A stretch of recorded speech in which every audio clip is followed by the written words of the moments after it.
My name is Athena Anderson, and I'm 18 years old. On my birthday, the man who raised me threw a $50 bill at my face and told me to get out, because he was done paying for another man's mistake. He had waited 18 years for this moment. 18 years of cold silence, missed recitals, and whispered insults when he thought I couldn't hear. He believed that $50 and a slammed door would be the end of my story. He had no idea it was just the beginning. Before we dive in, please take a moment to like and subscribe, but only if you genuinely enjoy this story. Drop a comment and let me know where you're watching from and what time it is there. I love hearing from all of you. Now, let me take you back to where it all started.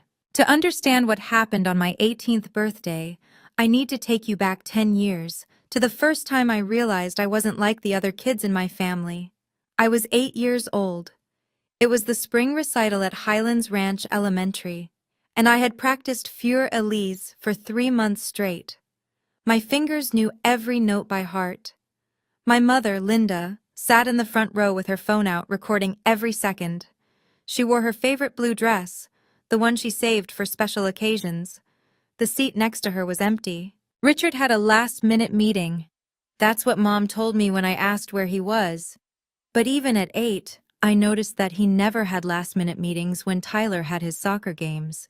Tyler was 4 then, and Richard attended every single match, even the ones where my little brother just picked dandelions on the field instead of playing. After the recital, I found Mom in the hallway. Her eyes were red, but she smiled and told me I was wonderful. "Why doesn't Daddy ever come to my things?" I asked. She didn't answer. She just hugged me tighter than usual. That night, I couldn't sleep. I crept downstairs for water and heard voices in the kitchen. Richard and Mom.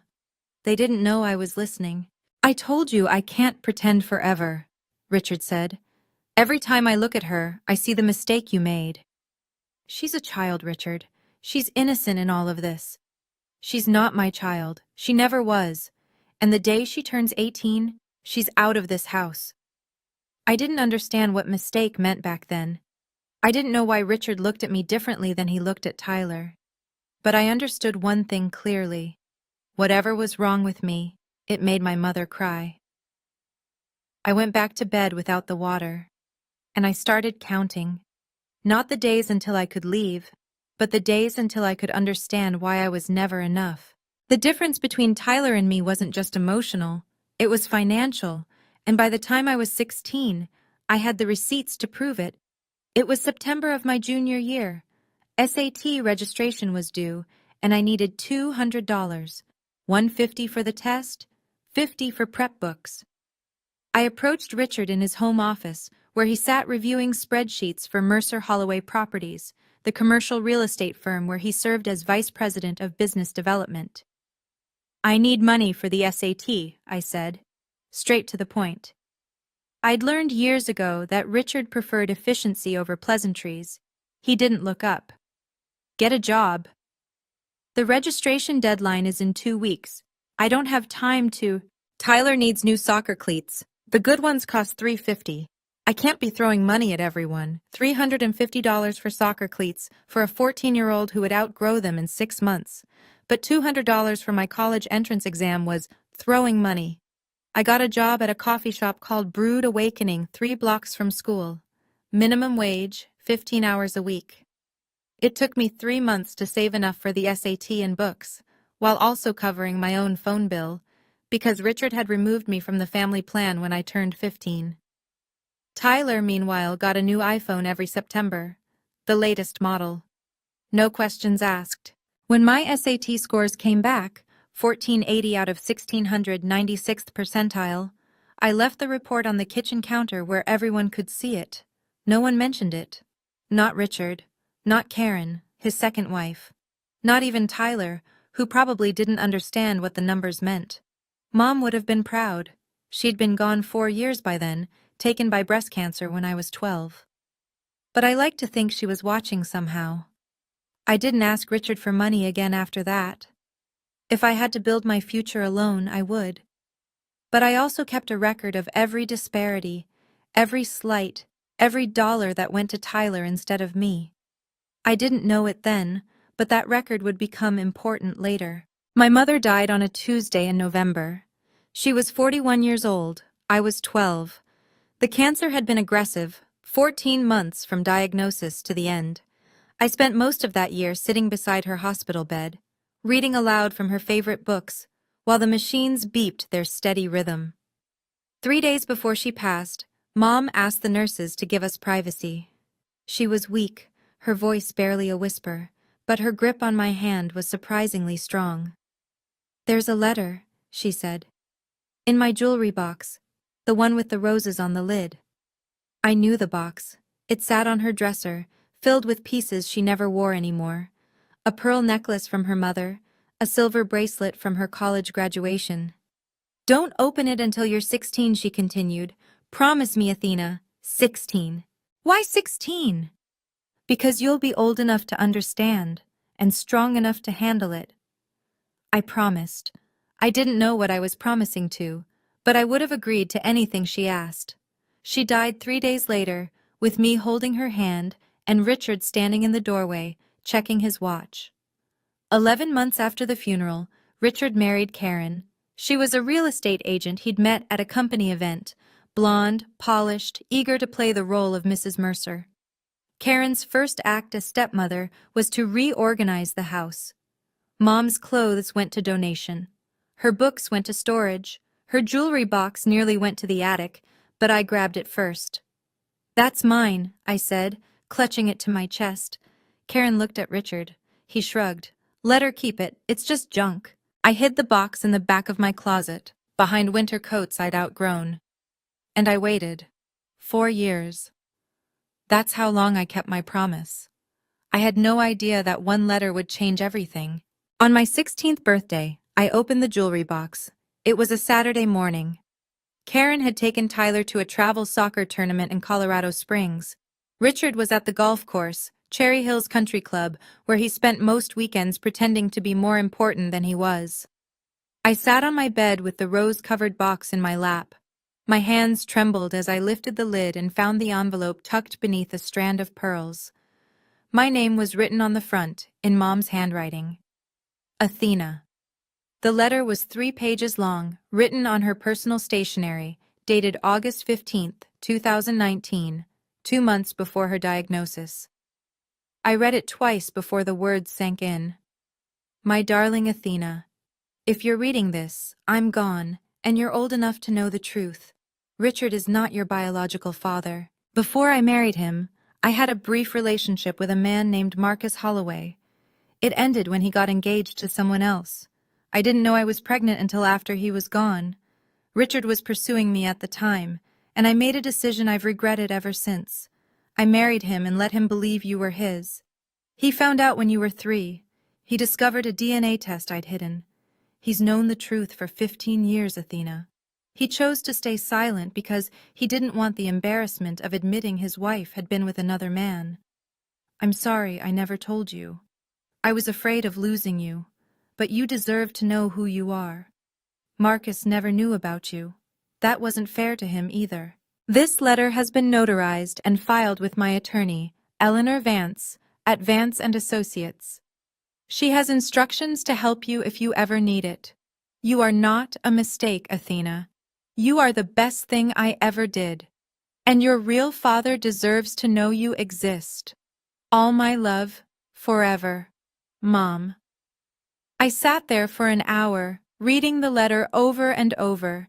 Everything finally made sense, and nothing would ever be the same. That night, I typed Marcus Holloway Denver into Google. The results were overwhelming. Marcus Holloway, CEO and co-founder of Holloway Capital Partners, a private equity fund specializing in commercial real estate and renewable energy. Assets under management, $2.3 billion. I stared at the number, billion, with a B. There were photos. A tall man with silver hair and sharp blue eyes, the same shade as mine. He wore tailored suits in most pictures, standing at podiums or shaking hands with governors and mayors. But the detail that made my heart stop was buried in a Denver Business Journal article from March 2022. Holloway Capital continues to dominate Colorado's commercial real estate market, outbidding smaller competitors in at least 7 major deals over the past decade. The article named one of those smaller competitors, Mercer Holloway Properties. I almost laughed. The company Richard worked for had Holloway in its name because Marcus had been a co-founder 20 years ago. They'd split over a business dispute, and Marcus had gone on to build an empire while Richard remained a vice president at the firm they'd started together. Richard hated Marcus Holloway. I'd heard him complain about that arrogant bastard at dinner parties, blaming Marcus for every deal that fell through, every contract lost to a higher bidder. And now I knew why Richard looked at me with such contempt. Every time he saw my face, he saw the man who had beaten him at everything: business, success, and apparently my mother's heart. The question now was simple. Did Marcus Holloway want to know I existed? I waited 6 months before reaching out. I needed to be strategic. In September of my senior year, I wrote a letter to Marcus Holloway. Not an email, a physical letter, sent to Holloway Capital Partners headquarters in downtown Denver. I included a copy of Mom's letter and a simple request: an independent DNA test to confirm the truth. 2 weeks passed. Then 3. I checked the mailbox every day, my stomach churning with a mixture of hope and dread. On day 18, a response arrived, not from Marcus directly, but from his attorney. The letter was brief and professional. Mr. Holloway was willing to undergo DNA testing at Gene Trust Labs, a certified facility. An appointment had been scheduled for October 15th. The test took 5 minutes. A cheek swab, some paperwork, a promise that results would arrive within 2 weeks. On November 8th, I received the report. Case number GT 2023-1108 AM. Probability of paternity, 99.97%. 3 days later, my phone rang. An unknown number with a Denver area code. Athena? The voice was deep, measured. This is Marcus Holloway. I just received the results. I couldn't speak. My throat had closed completely. I didn't know about you, he continued. Your mother never told me. But now that I know, I'm not going anywhere. I promise you that. I believed him. March 15th arrived cold and gray, the sky heavy with clouds that couldn't decide whether to rain or snow. I woke at 6:47 a.m., 13 minutes before my alarm. For a moment, I lay still, staring at the ceiling of the room I'd slept in for 18 years. The walls were bare now. I'd taken down the posters and photos weeks ago, packing them into boxes that sat in the corner, ready to go. Today was the day. I could feel it in my bones. I showered, dressed in jeans and a navy sweater, and went downstairs. The kitchen smelled like coffee and toast. Karen stood at the counter, scrolling through her phone. Tyler sat at the table, shoveling cereal into his mouth while watching something on his iPad. Neither of them looked up when I entered. No happy birthday, no card, no cake. I hadn't expected any of those things, but the absence still stung. Richard sat at the head of the table, reading the Denver Post. He didn't acknowledge me either, but I noticed his jaw was tight, his shoulders rigid. He'd been waiting for this day for years. I poured myself a glass of orange juice and glanced out the window. There it was. A black Mercedes S-Class, parked at the corner of our street, just visible through the bare branches of the oak tree in our front yard. Marcus was already here, waiting. The envelope in my jacket pocket felt heavier than paper should. Inside were the DNA results, a copy of Mom's letter, and a photograph of Marcus and me taken 2 months ago at a coffee shop downtown. The first time we'd met in person. Oh, I took a slow breath. Whatever happened next, I was ready. Richard folded his newspaper and looked at me for the first time that morning. "We need to talk," he said. Richard reached into his wallet and pulled out a $50 bill. He didn't hand it to me. He threw it. The bill landed on the table in front of me, next to my untouched orange juice. "You're 18 now," he said. "I'm done." I stared at the 50. Ulysses Grant's face looked back at me, indifferent. Excuse me? You heard me. Richard's voice was flat, rehearsed. He'd been practicing this speech. I've fulfilled my legal obligation. You're an adult. Get out. Karen set down her phone. Richard, maybe we should stay out of this. He didn't even look at her. His eyes were locked on mine, filled with 18 years of resentment. I've known since you were 3 years old. You're not my daughter. You never were. I only kept you around because your mother begged me and because I didn't want people asking questions. Tyler finally looked up from his iPad. His mouth hung open, cereal forgotten. But Linda's gone now, Richard continued, and I'm not paying for another man's mistake anymore. Another man's mistake, the same words I'd overheard when I was 8. I picked up the $50 bill, slowly, deliberately. I didn't want Richard to see my hands shake. You think this is an insult, I said. It's more than you deserve. I almost smiled. Almost. I know, I said. I've known for 2 years. Richard's expression flickered. Confusion. Then suspicion. I reached into my jacket pocket and pulled out the envelope. I set it on the table, directly in front of him. Open it. He hesitated, then tore the envelope open. I watched his face as he read the DNA results, as he recognized Mom's handwriting on the letter, as the color drained from his cheeks. And my real father, I said, is waiting outside. Richard's head snapped toward the window. The black Mercedes. The driver's door opening. A tall man with silver hair stepping onto the sidewalk. Marcus Holloway. Richard's face went gray. No, he whispered. No, no, no. I watched Richard watch Marcus. The man who had tormented me for 18 years, who had made me feel worthless, unwanted, invisible, was frozen in place. His hand gripped the DNA report so tightly that the paper crumpled at the edges. Marcus walked up our driveway with the unhurried confidence of someone who had nothing to prove. He wore a charcoal overcoat and leather gloves, his silver hair perfectly styled despite the March wind. That's impossible, Richard breathed. You and him? Linda and... He couldn't finish the sentence. Before you, I said. Before she ever knew you existed. Karen had gone pale. She looked between Richard and the window, trying to piece together what was happening. Tyler had abandoned his iPad entirely, his teenage apathy replaced by wide-eyed shock.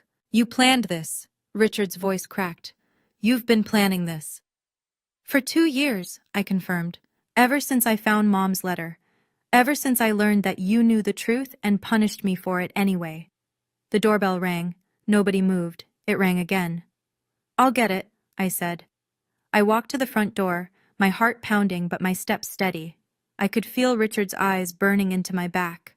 I could hear Karen whispering something frantic, probably trying to figure out how this would affect her social standing. I opened the door. Marcus Holloway stood on the porch, his blue eyes, my eyes, meeting mine. Ready? He asked. Ready? I turned back to look at Richard one last time. He was still standing at the kitchen table, the $50 bill forgotten on the floor.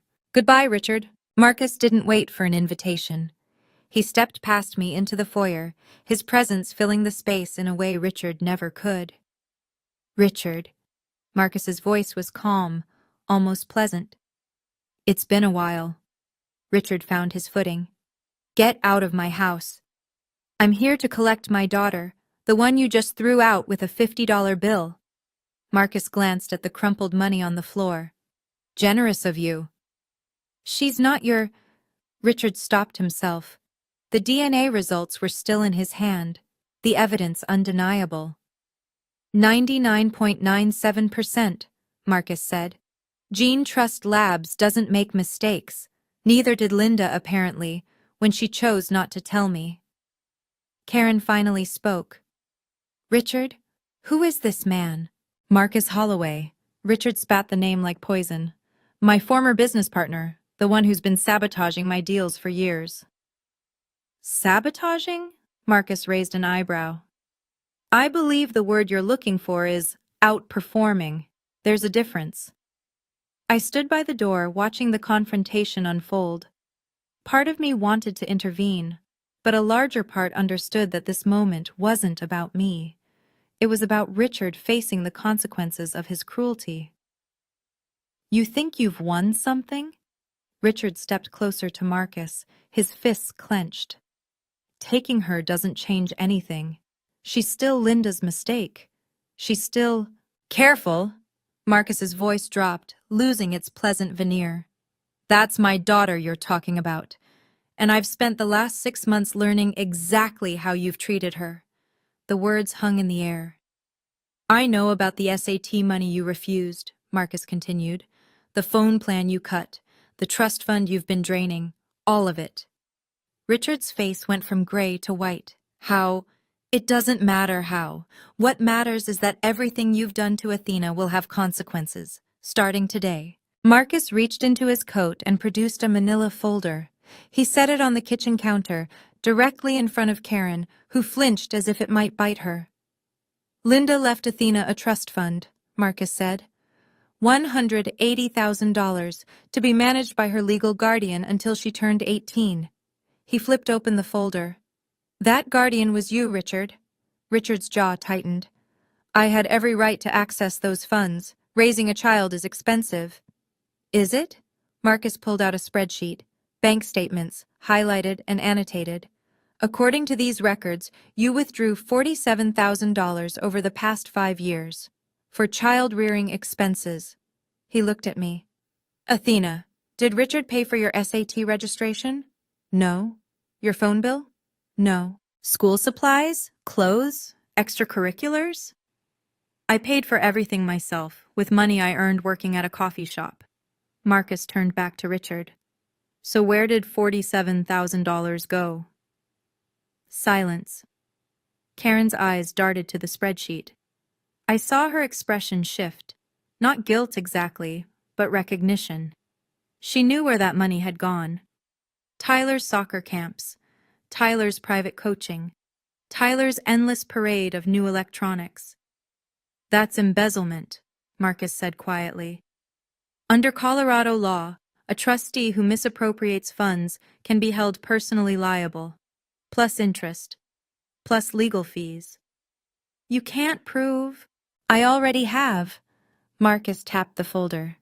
My attorney, Eleanor Vance, has been reviewing these records for months. The same Eleanor Vance your wife Linda hired to protect Athena's interests before she died. Richard looked like he might be sick. We'll discuss this more, Marcus said, after the gala. One more thing. Marcus pulled a second document from the folder, a printed email, complete with headers and timestamps. Richard's face went from white to green. September 12th, 2018, Marcus read aloud. From Richard Mercer Holloway, com to your personal attorney. Subject, inheritance issue, confidential. He held up the paper so everyone could see. I need to know my options for minimizing inheritance obligations to a child who is not biologically mine. Specifically, can I exclude her from my will without disclosing the reason? And what happens to her mother's trust fund if the child is removed from the household before age 18? Karen gasped. Even Tyler looked disturbed. Where did you get that? Richard's voice was barely a whisper. Your company's IT department isn't as loyal as you think, Marcus said, especially when they're offered better opportunities elsewhere. I hadn't known about this email. Marcus had mentioned he was gathering evidence, but I didn't realize how deep he'd dug. You've been planning to cut me out since I was 12, I said. The words came out steady, factual. Before Mom even died. Richard couldn't meet my eyes. The gala is in 1 week, Marcus said, tucking the documents back into the folder. I suggest you spend that time consulting with your lawyer, because after Saturday night, everyone in Denver's business community will know exactly what kind of man you are. He extended his hand to me. Athena, let's go. I took one last look at the kitchen, at Karen's frozen expression, Tyler's confusion, Richard's crumbling composure. Then I walked out the door with my father, my real father. The story's just getting started, everyone. Richard threw me out thinking he'd won, but he had no idea who my real father was. And the best part? It's still coming. In 1 week, everyone Richard spent his whole life trying to impress will learn the truth about him. If you want to see what happens at that gala, hit like and subscribe right now. Trust me, you don't want to miss this. I should have known Richard wouldn't go quietly. The week after my birthday, I moved into a guest apartment in Marcus's building downtown, a sleek high-rise with floor-to-ceiling windows overlooking the city. It was temporary, just until I started college in the fall, but it felt like a different planet compared to the house in Highlands Ranch. For the first few days, I let myself breathe. I unpacked my boxes. I explored the neighborhood. I had dinner with Marcus twice, awkward but genuine conversations where we tried to fill 18 years of silence. Then the attacks began. On Tuesday, March 18th, I received a call from my high school principal. Richard had contacted her claiming I was emotionally unstable and fabricating stories about my family. He suggested I might need a psychological evaluation before graduation. The principal, thankfully, knew me well enough to be skeptical, but the call shook me. On Thursday, an email arrived from the University of Colorado Boulder's admissions office. Subject line, clarification needed. Dear Ms. Anderson, we have received information suggesting inconsistencies in your financial aid application. Specifically, concerns have been raised about your family situation and guardianship status. Please contact our office to schedule a meeting before your enrollment can be finalized. Deadline, April 1st. I stared at the email for 10 minutes before calling Marcus. He's trying to destroy my future, I said. He can't hurt me directly anymore, so he's going after everything I've built. Marcus was quiet for a moment. Eleanor Vance will handle the university, and the principal. Richard is digging his own grave. He just doesn't know it yet. What do you mean? The gala is Saturday. He'll be there to accept his award, and so will we. I didn't understand yet, but I would. Richard wasn't just going to lose. He was going to lose in front of everyone who mattered to him. The 15th annual Denver Chamber of Commerce Charity Gala was the social event of the spring season. I learned this from Marcus, who explained it over dinner on Friday night, the eve of the event. 400 guests, he said, cutting into his steak. Business leaders, investors, city officials, everyone who matters in Denver's commercial real estate world will be there. And Richard? He's being honored as Developer of the Year. Marcus's smile was thin. An award he's been campaigning for since 2019. It's the validation he's always wanted, proof that he belongs among the city's elite. I pushed my salad around my plate. So we're going to take that away from him? No. Marcus set down his knife and fork. We're going to let him take it away from himself. All we have to do is show up. The gala was being held at the Four Seasons Hotel downtown, in the grand ballroom on the second floor. Black tie, champagne, a silent auction benefiting children's literacy programs. And Marcus Holloway was the primary sponsor, having donated $500,000 to the cause. As lead sponsor, I give the opening remarks, Marcus explained. I have about 10 minutes on stage before they start handing out awards. What are you going to say? He reached across the table and squeezed my hand. The truth? That's all. Just the truth.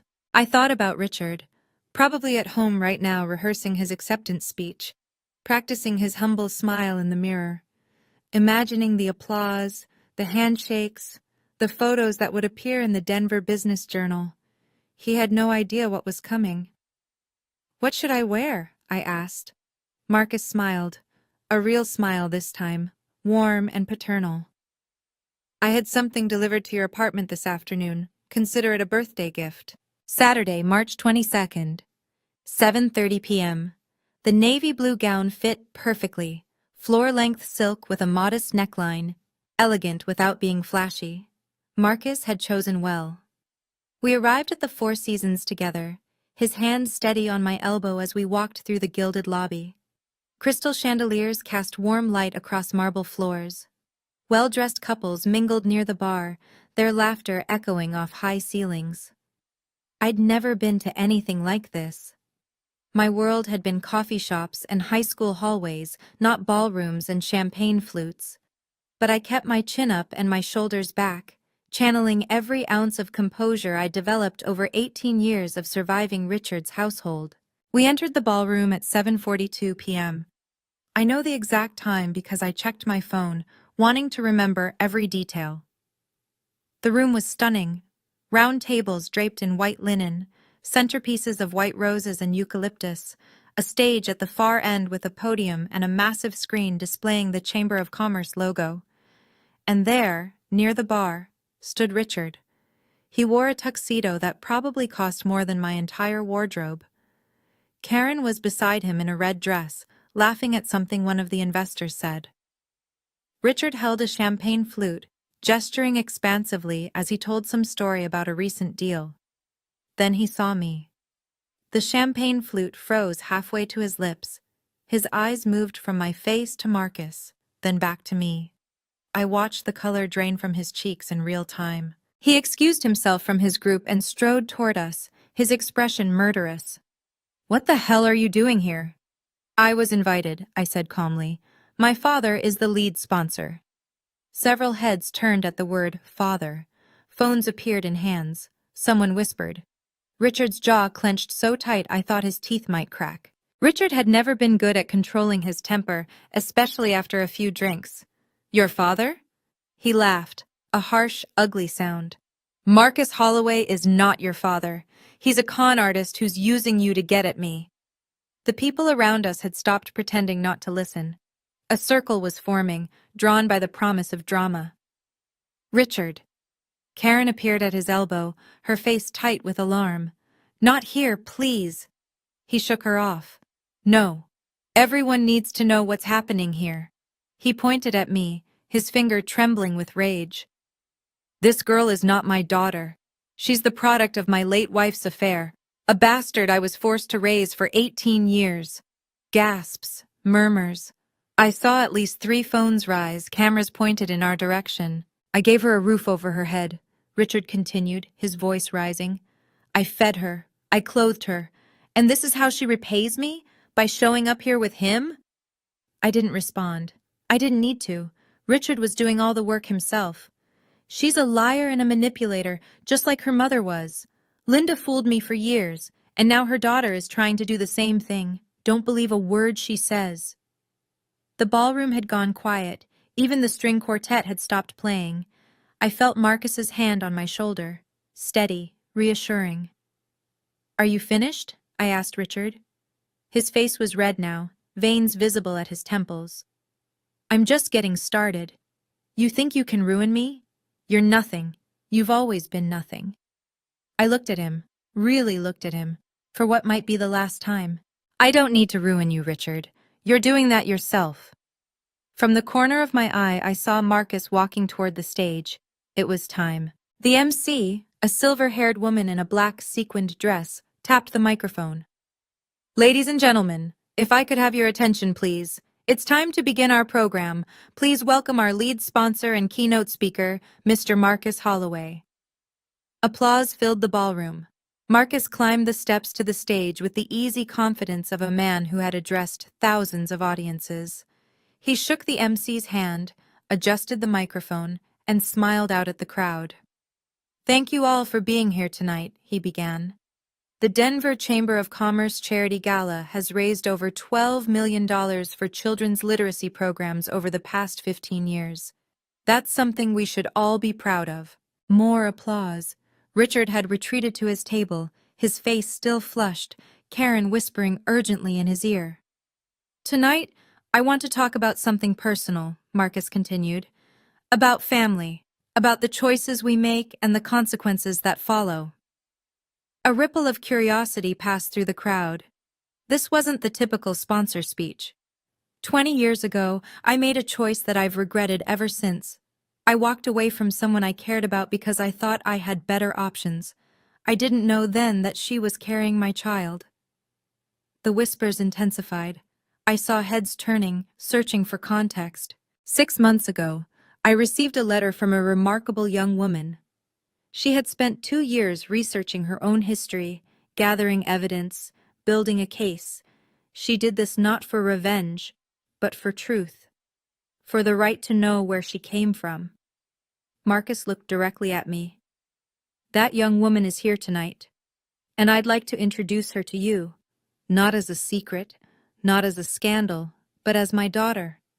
He extended his hand toward me. Athena, would you join me on stage? The walk to the stage felt like it took an hour. 400 faces watched me cross the ballroom floor. 400 pairs of eyes tracked my every step. I heard whispers. Holloway's daughter? Who is she? Did he say 18 years? I climbed the stairs and took Marcus's hand. He pulled me gently to his side, facing the crowd. This is Athena Anderson, he said into the microphone. Or, as I hope she'll allow me to call her someday, Athena Holloway, my daughter. The applause started slowly, then built. Not everyone clapped. Some were too stunned, others too busy processing, but enough did that the sound filled the room. Athena spent 18 years in a household that didn't want her, Marcus continued. She was told she was a mistake. She was denied basic support while her stepbrother received everything. She paid for her own SAT registration by working at a coffee shop because the man who was supposed to be her guardian refused to give her $200. I saw Richard's table. His face was ashen. Karen had her hand over her mouth. The other guests at their table were leaning away, as if Richard's disgrace might be contagious. Despite all of that, Marcus said, Athena graduated with a 3.9 GPA. She scored in the 96th percentile on her SATs. She earned a partial scholarship to the University of Colorado Boulder. She did all of this alone, without help, without support, without anyone telling her she was worthy. He turned to me, his eyes glistening. I missed 18 years of your life, Athena. I can't get those back, but I can promise you this. From today forward, you will never be alone again.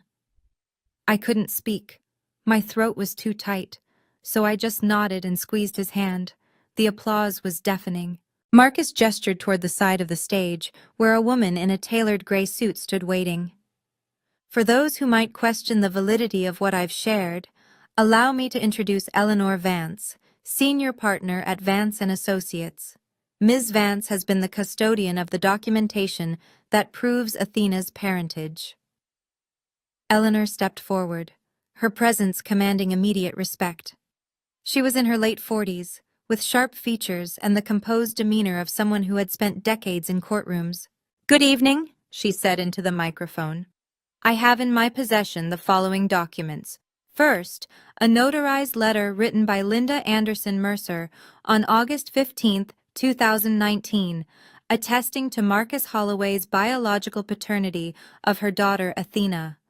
Second, DNA test results from Gene Trust Labs, dated November 8, 2023, confirming a 99.97% probability of paternal match between Mr. Holloway and Ms. Anderson. She held up a folder, the same folder Marcus had shown Richard a week ago. These documents have been authenticated and are available for legal review. There is no ambiguity here. Athena Anderson is Marcus Holloway's biological daughter. The room buzzed with reaction. I saw a reporter from the Denver Business Journal scribbling furiously in a notebook. Phones were out everywhere, recording, texting, posting. Richard's table had become an island of silence. The other guests had physically shifted their chairs away from him. No one wanted to be associated with what was unfolding. One more thing, Eleanor added. I am also in possession of financial records indicating that Richard Mercer, as trustee of Athena's inheritance from her late mother, withdrew $47,000 from her trust fund over a 5-year period. Legal proceedings to recover those funds will begin Monday morning. Richard stood abruptly, knocking over his champagne glass. He didn't say a word, he just walked out. He didn't get far. Richard made it about 10 steps toward the exit before someone called out, "Running away, Mercer?" He stopped, turned. His face was a mask of barely controlled fury. "This is a setup," he shouted, his voice cracking. "Marcus has been trying to destroy me for 20 years. He's using that girl to finish the job." The crowd shifted uncomfortably. A few people looked at Marcus, then at me, then back at Richard. "The DNA test is fake," Richard continued, striding back toward the stage. "The documents are forged. This is all a lie designed to humiliate me." Marcus didn't flinch. Gene Trust Labs is one of the most respected facilities in the country. Their results have been used in thousands of legal proceedings. Are you suggesting they're part of my conspiracy? I'm suggesting you paid them off. And the letter from Linda? Your own wife? Is that forged too? Richard's mouth opened, then closed. He had no answer. "You called my daughter a bastard in front of 50 witnesses," Marcus said, his voice dropping to something cold and dangerous. "You admitted, publicly, that you knew she wasn't your biological child, and that you resented her for it. You did that before I said a single word." Murmurs of agreement rippled through the crowd. "Everything that's happening to you tonight, Richard, you brought on yourself."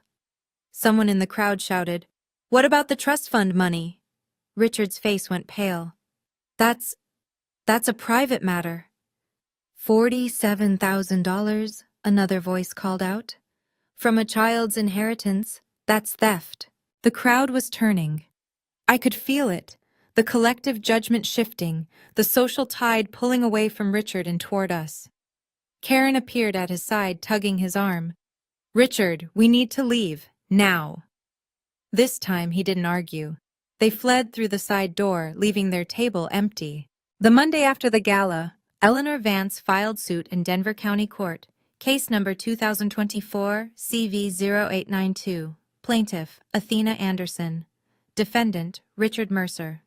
The complaint was straightforward: breach of fiduciary duty, misappropriation of trust funds, and failure to properly manage assets held for a minor beneficiary. We were seeking full recovery of the $47,000 Richard had withdrawn, plus interest at 8% annually, plus attorney's fees.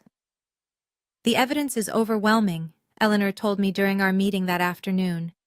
Her office was on the 17th floor of a downtown high-rise, with views of the mountains to the west. Bank statements, withdrawal records, signed authorizations, all in Richard's name. "And we have your testimony about what you actually received. Nothing. What happens now?" "Richard has 30 days to respond. He can settle or he can fight. But fighting means discovery, and discovery means we get access to all his financial records." She smiled slightly. "I don't think he wants that." I thought about the email Marcus had shown me, the one where Richard asked his lawyer about cutting me out of the will. If that email existed, what else was hidden in his files? "There's something else," Eleanor continued. "The university situation has been resolved. I spoke with the admissions office this morning. They've reviewed the concerns Richard raised and found them baseless. Your enrollment is confirmed." Relief washed over me. "Thank you." "Don't thank me. Thank yourself. You built an impeccable record despite everything working against you." Richard's accusations only made him look petty and vindictive. I left Eleanor's office feeling lighter than I had in years. The legal process would take time, months probably, but the outcome was no longer in doubt. Richard had spent 18 years making me feel powerless. That was over now. Richard's lawyer called Eleanor on April 10th, 3 weeks after the lawsuit was filed. "They want to settle," Eleanor told me over the phone.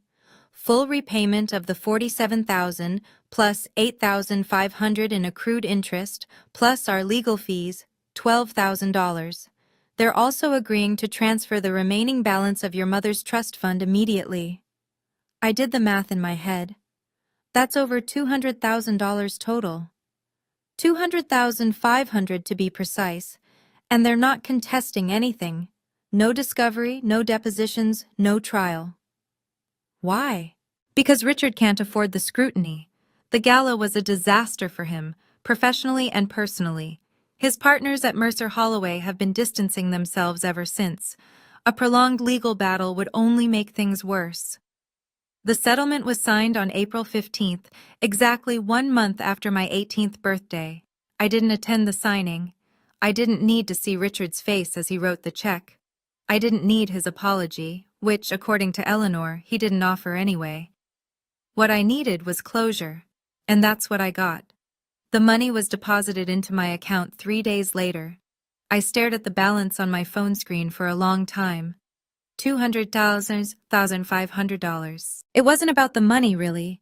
It was about being seen, being acknowledged, being told, finally, that what happened to me was wrong. Richard had spent 18 years treating me like I was worthless. Now he had paid, literally, for that mistake. Marcus took me to dinner the night the settlement money arrived. A quiet Italian restaurant in Lodo, the kind of place with white tablecloths and candles flickering in wine bottles. "I want to pay for your college," he said, after we'd ordered. "All of it. Tuition, housing, books, everything." I set down my water glass. "I appreciate that, but no." He looked surprised. "Why not?" "Because I've spent 18 years proving I don't need anyone. I'm not going to start depending on someone now, even you. Athena, I'm your father. It's not dependence, it's family." "I know." I reached across the table and touched his hand. "And I'm grateful you're in my life, but I need to do this myself. The trust fund money, my scholarship, that's enough, more than enough." Marcus was quiet for a moment. I could see him wrestling with it, the instinct to provide battling against the recognition that I needed autonomy. "Your mother raised you well," he finally said. "She did." "Okay." He squeezed my hand. "But if you ever need anything at all, I'm here. No strings attached." "I know." We finished dinner talking about other things, his business, my plans for college, the apartment I was looking at near campus. Normal father-daughter conversation, or at least what I imagined normal father-daughter conversation might sound like. I didn't need Marcus's money to prove I was worthy. I had already proven that, every single day, for 18 years. I know a lot of you watching have been through something similar, being overlooked, undervalued, made to feel like you didn't matter by the people who were supposed to love you. If this story resonates with you, drop a comment below and share this video. Sometimes knowing you're not alone is the most important thing. And don't forget to subscribe so you don't miss the ending. We're almost there. The fallout for Richard was swift and brutal. It started the night of the gala, when the Chamber of Commerce quietly withdrew his Developer of the Year nomination. No announcement, no explanation, just a brief email to attendees the next morning stating that, due to unforeseen circumstances, the award will not be presented this year. But that was just the beginning. On April 10th, the same day Richard's lawyer called to negotiate the settlement, Sterling Investment Group pulled out of a joint development project that had been in the works for 18 months. The deal was worth $12 million. According to the email Richard received, which somehow found its way to the Denver Business Journal, Sterling's CEO wrote, "We cannot associate our brand with individuals whose personal conduct raises questions about ethical judgment." The article ran on April 5th under the headline, "Family Scandal Casts Shadow Over Former Mercer Holloway Executive." Former. Because by then, Richard was already gone. The board of directors at Mercer Holloway Properties held an emergency meeting on May 1st. I wasn't there, obviously, but Marcus had sources inside the company. The vote was unanimous. Richard would resign effective immediately, with a modest severance package and a strict non-disclosure agreement. The official press release cited personal reasons and a desire to spend more time with family. No one believed it. Within 2 months, Richard Mercer had lost his award, his biggest deal, and his career. The house in Highlands Ranch went on the market in June. Karen apparently decided that staying in a neighborhood where everyone knew their business was unbearable. I didn't feel joy at Richard's downfall. I didn't feel vindication or triumph. What I felt was something quieter, something like peace. For 18 years, Richard had held power over me. He had controlled where I lived, what I ate, whether I felt welcome in my own home. He had made me feel small and worthless and invisible. Now the world could see who he really was. And I was finally free. Karen and Tyler were collateral damage in Richard's implosion. I didn't plan it that way, but I couldn't pretend I hadn't anticipated it. Karen disappeared from social media within a week of the gala. Her Instagram, where she'd posted carefully curated photos of her perfect family, went private, then vanished entirely. I heard through mutual acquaintances that she'd stopped attending her book club, her tennis lessons, her charity committee meetings. I didn't feel sorry for her. She had watched Richard treat me like garbage for 6 years and never said a word. Her silence made her complicit. Tyler was different. He was 14, old enough to understand what had happened, young enough that I couldn't hold him fully responsible. He'd grown up believing the narrative Richard fed him. That I was the outsider, the problem, the reason their family wasn't perfect. 3 months after the gala, I received a text message from an unknown number. Athena, it's Tyler. I got your number from Mom's phone. I know you probably don't want to hear from me, but I wanted to say I'm sorry. I didn't know how bad things were for you. I should have paid attention. I should have said something. I stared at the message for a long time. Part of me wanted to respond immediately to tell him it was okay, to rebuild some kind of relationship. But another part, the part that had spent 18 years being invisible, needed more time. I typed back, "Thank you for reaching out. I'm not ready to talk yet, but I appreciate you saying this." He replied, "I understand.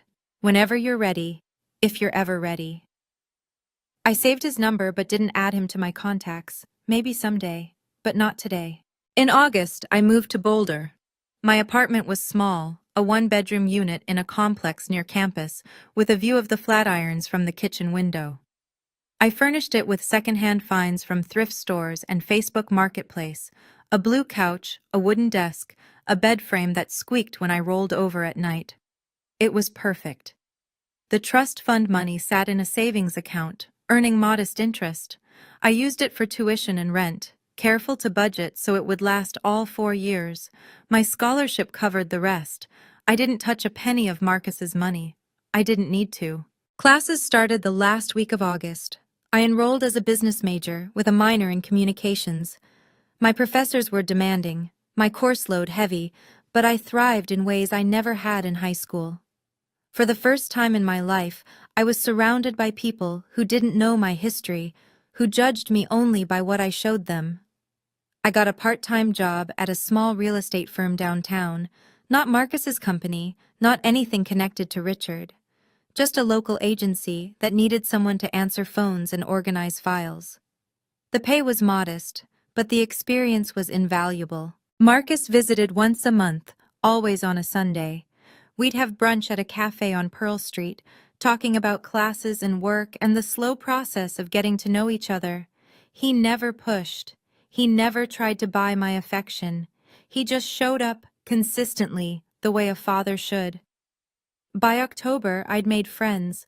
By November, I'd started dating a guy from my economics class, Jake, a Colorado native with an easy laugh and zero knowledge of my complicated past. I didn't tell him about Richard, or the gala, or the lawsuit. Not yet. That story belonged to my past, and I was building something new.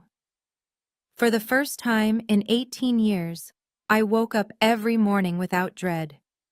I woke up with hope. 6 months after the gala, Richard sent me an email. I almost deleted it without reading.